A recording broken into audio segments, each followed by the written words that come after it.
Hi there, and it's the amazing Justin channel. I'm Justin, obviously.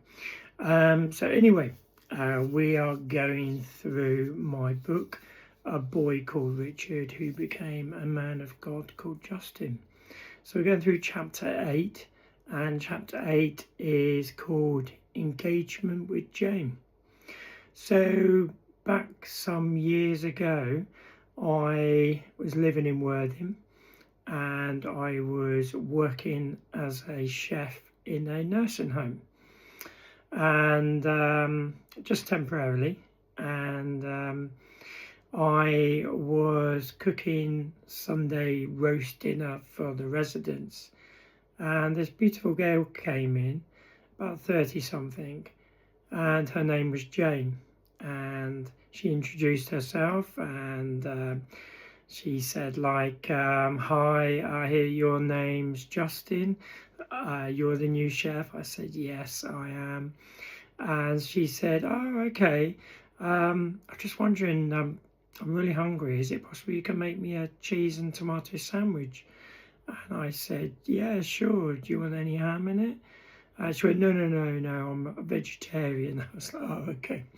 No worries. And anyway, so I was making her a sandwich, and she was chatting, and we had similar taste in music, and some of our interests were common, and I was telling her that I was like going to church, and she was interested in doing something like that. And anyway, so we were chatting around and talking about different things, and then she invited me, or she actually asked me out on a date and said, do you want to come out and meet me for a coffee?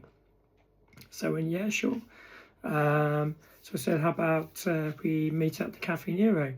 So she went, yeah, sure. So we met the following Sunday, and we got on really well, too well, in the fact that I think we got so aroused with each other's company that one thing led to another, and I was kind of like, within an hour, I was back at her place, and things led from one thing to another, as you can imagine. But I guess that's a good sign, you know. And anyway, so time went on, and you know, we were meeting up a lot, going out and having dinner dates and doing the usual thing that couples do. And I wanted her kind of like to get, you know, come to church with me. So yeah, she one time came to church with me and met everybody.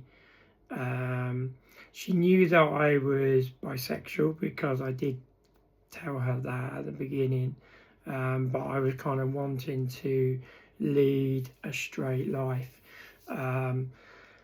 So anyway, church was like, you know, to both me and her, saying, you know, if you're going to be going out with each other, you've got to refrain from having sex.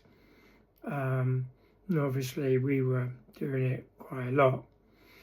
So we thought, okay, and they said, like, you know, if you get married, then obviously you'll be allowed to continue.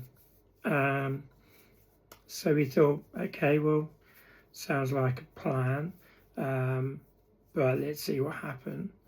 So anyway, we left, and we went back home, and we tried not to have sex, but we did struggle on that a few times.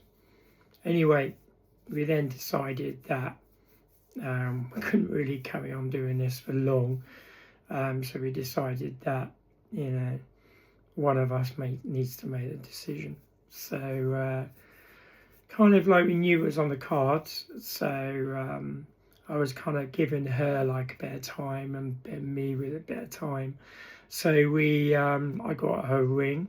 We went out kind of like looking for rings, engagement rings and things, like as you go into like the jewelers, you know, oh, like, look at that chain, that looks nice, or that ring looks nice. Do you fancy having like a ring, Justine, you know?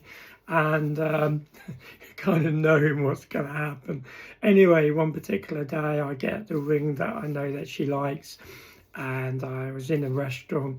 I got down on one knee and I proposed to her, and obviously she says yes. And then she also brings out a little case, and it has a ring, and she gives me a ring as well. So we both had an engagement ring. So then obviously it was like, wow, it's amazing. You know, it's the first time I've been engaged, and my whole family was amazed, and my mum put on this big, huge engagement party, and, you know, so that was, you know, a joyous moment in my life. And all my brothers and sisters were thinking, wow, Justin, you're going to be the first person to get married in our family. However, you know, the honeymoon soon ends, and, you know, well, we hadn't even got to the honeymoon because we didn't even get married, because obviously it led to a point where whilst we were preparing to get married, she invited me round to her mum's to meet, you know, her mum officially, and her brother.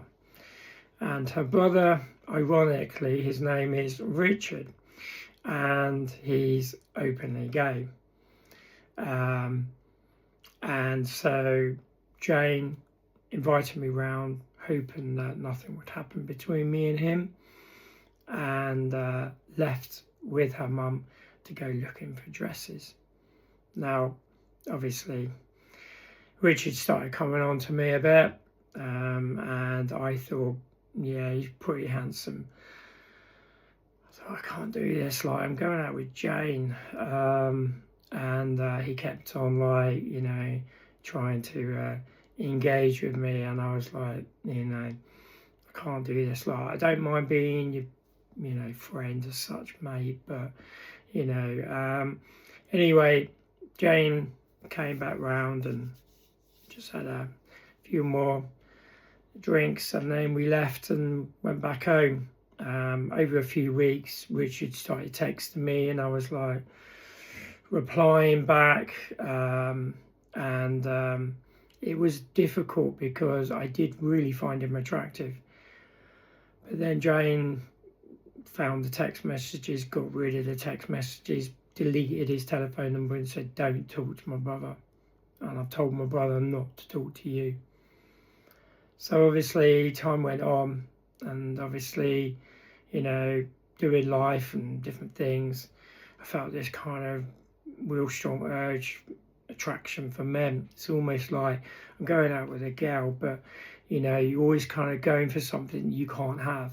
And so, like, you know, I'm looking at guys and not getting off. I was completely faithful to Jane throughout the relationship, but I knew that there was something not quite right. And I kind of thought, almost like a premonition, that, you know, if me and Jane get married, the worst thing would happen, I'd probably end up getting off with Richard.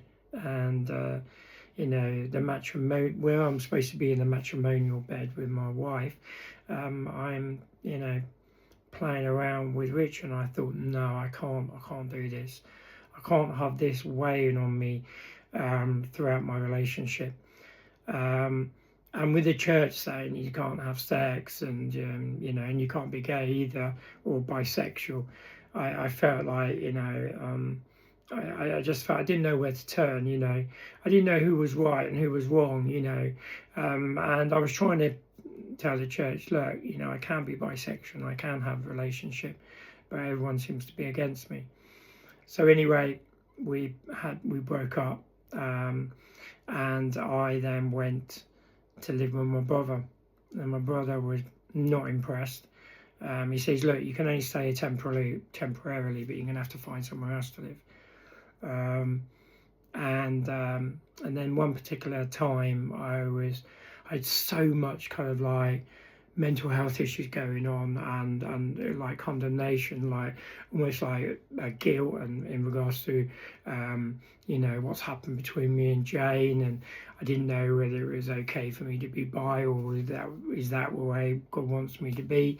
And then I've heard one side of the church telling me that I can't be gay or bisexual, and I can't have sex, and I've got all these rules and regulations I've got to abide by.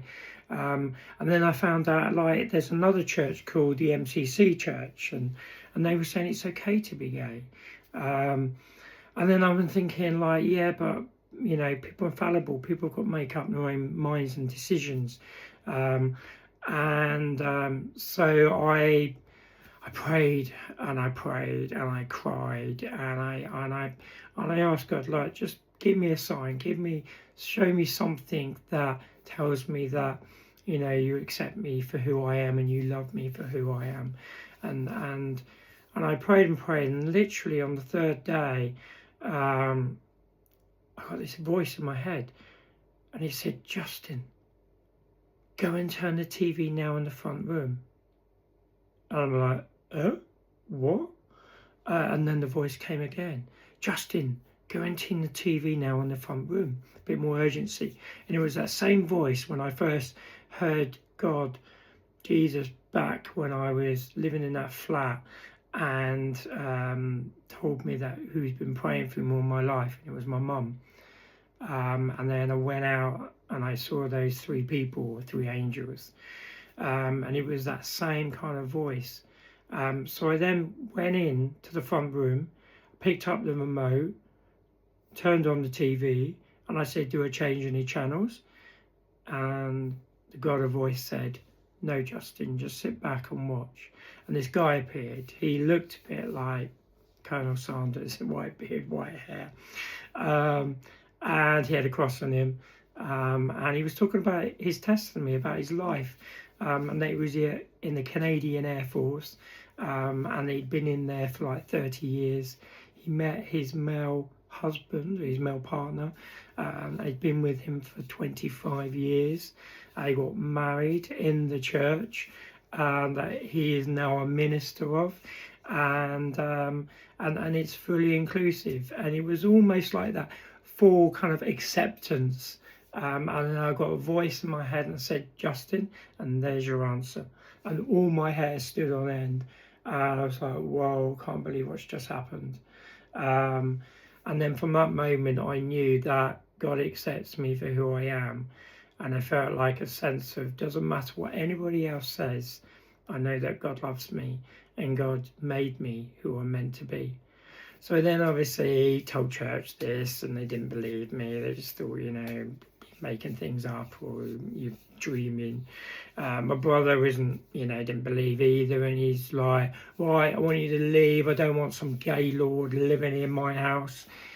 So I kind of got homeless, and then obviously the Jubilee Church helped me to find a Christian house share, unknown to me. One of the guys was an alcoholic, drug addict, and he stole from me, he threatened me, he even stole Jane's ring that she gave back to me. I couldn't stay there. And then I kind of like thought, yeah, Worthing, it's crazy. I need to get out of this place. And I just felt a calling to go to Brighton.